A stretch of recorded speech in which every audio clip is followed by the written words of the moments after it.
જય શ્રી કૃષ્ણ। આજે હું તમને એક એવી રીત શીખવાડું છું કે આમ તો લગભગ એ ગામડામાં જ થતી હોય છે, પરંતુ અત્યારના તબક્કે આપણે અદ્યતન જમાનામાં આપણે એને પણ ભૂલી ના જઈ શકીએ।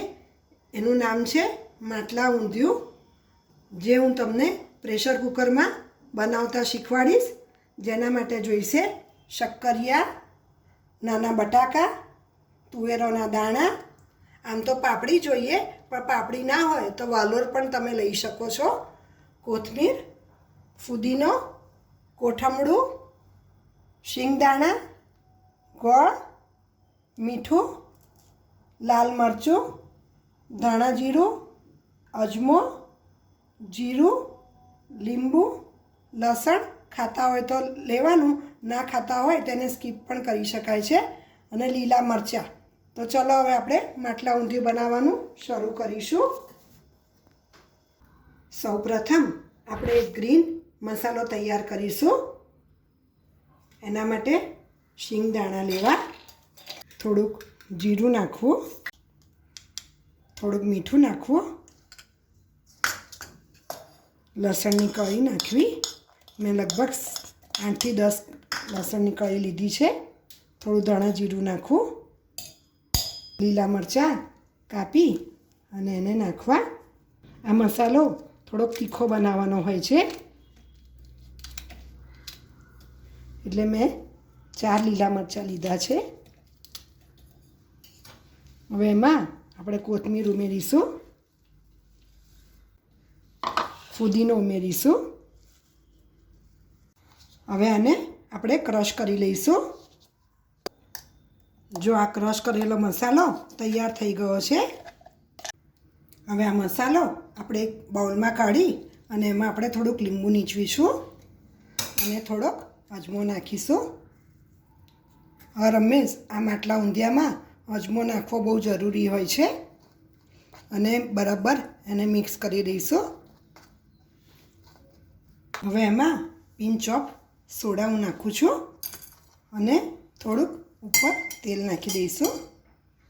કાચું તેલ, શીંગ તેલ નાખવાનું હોય છે, અને એને બરાબર મિક્સ કરી દઈશું।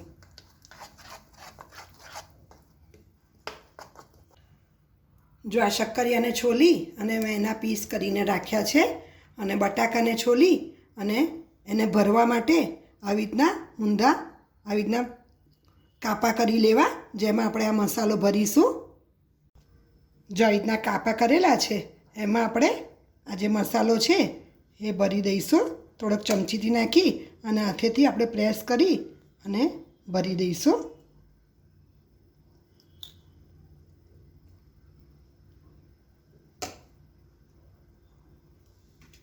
આવી રીતના બધા બટાકા આપણે આવી રીતના તૈયાર કરી દઈશું। જુઓ, બટાકા મેં બધા મસાલાથી ભરી દીધા છે, અને શક્કરિયાના પીસીસ પણ એની જોડે મિક્સ કર્યા છે। હવે એમાં આપણે તુવેરોના દાણા મિક્સ કરીશું, અને જે વાલોર લીધી છે એ વાલોર અંદર મિક્સ કરીશું, અને એના દાણા પણ આપણે જોડે મિક્સ કરીશું। હવે આ બધાને બરાબર એક વખત મિક્સ કરીને લાવી દઈશું। હવે આ જે મસાલો આપણે કર્યો છે એ મસાલો અંદર મિક્સ કરીશું।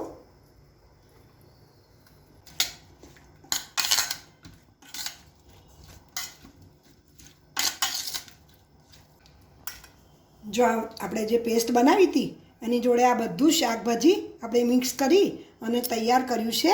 હવે આપણે કુકરમાં બનાવવાની રીત તમને શીખવાડું છું। સૌપ્રથમ એ કુકરમાં એવું એક વાસણ લેવું, એમાં આપણે સૌથી પહેલાં કોબીજના પત્તા ગોઠવી દઈશું। હવે એમાં આપણે આજે શાકભાજી તૈયાર કરેલી છે એ નાખીશું।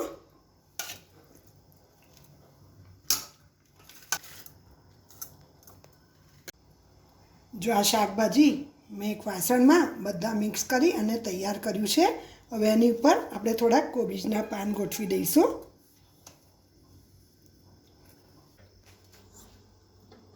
જો હવે કુકરમાં આપણે જાળી મૂકી છે એટલું પાણી મૂકવું અને એની ઉપર આ જે વાસણ છે એ મૂકી દેવું અને કુકર બંધ કરી અને લગભગ 4 થી 5 સીટી એને વાગવા દેવી.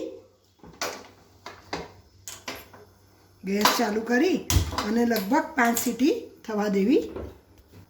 જો હવે કુકરની સીટી વાગે ત્યાં સુધી આપણે કોથમડાની ચટણી બનાવી દઈશું. એના માટે મેં કોથમડું લીધું છે, એને પ્રેસ કરી અને તોડી નાખવું અને ઉપરનો જે ભાગ છે એ કાઢી નાખવો અને અંદરનો પલ્પ છે એ આપણે યુઝ કરીશું. જો આ કોથમડું તોડી અને એનો પલ્પ નીકળ્યો છે જે આપણે મિક્સર જારમાં નાખીશું.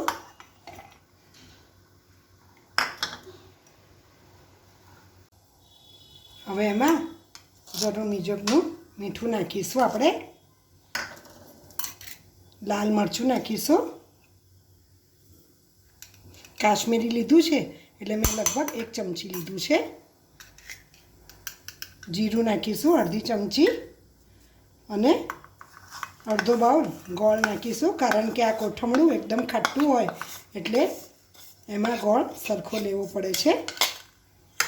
હવે આ બધાને આપણે મિક્સર જારમાં મિક્સ કરી દઈશું. જો હવે આ કોથમડાની ચટણી તૈયાર થઈ ગઈ છે, પણ એને 1 ચમચી તેલ નાખી અને લાસ્ટમાં ફરીથી આપણે ક્રશ કરી લઈશું. જો હવે આ કોથમડાની ચટણી તૈયાર થઈ ગઈ છે, જે તમે વધે તો તમે તીખા પરોઠા, મેથીના ઢેબરા, પૂરી સાથે પણ ખાશો તો બહુ જ સરસ લાગશે. હવે આપણે એક ગ્રીન ચટણી તૈયાર કરીશું, જેના માટે જીરું લઈશું અડધી ચમચી, થોડા શિંગદાણા અને થોડા ડાળિયાનો પીસીસ પણ લીધા છે જે અંદર નાખીશું. જરૂર મુજબનું મીઠું નાખીશું. કોપરાની છીણ નાખીશું. લીલું મરચું નાખીશું. કોથમીર નાખીશું. દરેક વસ્તુ ધોઈને જ ઉપયોગમાં લેવી. થોડોક ફુદીનો નાખીશું અને બધું મિક્સ કરી અને આપણે ક્રશ કરી લઈશું.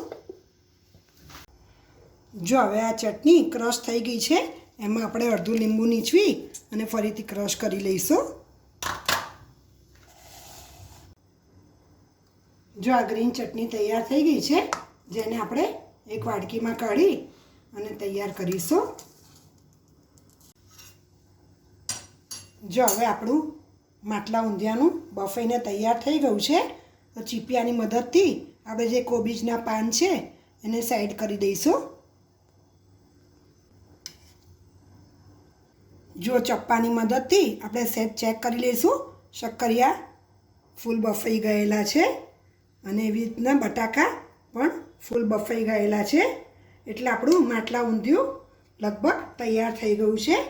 હવે આપણે એને મસાલા નાખી અને તૈયાર કરીશું. જો હવે એક બાઉલમાં આપણે એને કાઢીશું. જો આ માટલા ઊંધિયું તૈયાર થઈ ગયું છે અને ચટણીઓ પણ તૈયાર થઈ ગઈ છે. તમારે જે શાકભાજી જોઈતા હોય એ શાકભાજી લઈ અને ચટણીઓ મિક્સ કરી અને તમારા ટેસ્ટ પ્રમાણે બનાવવાનું હોય છે.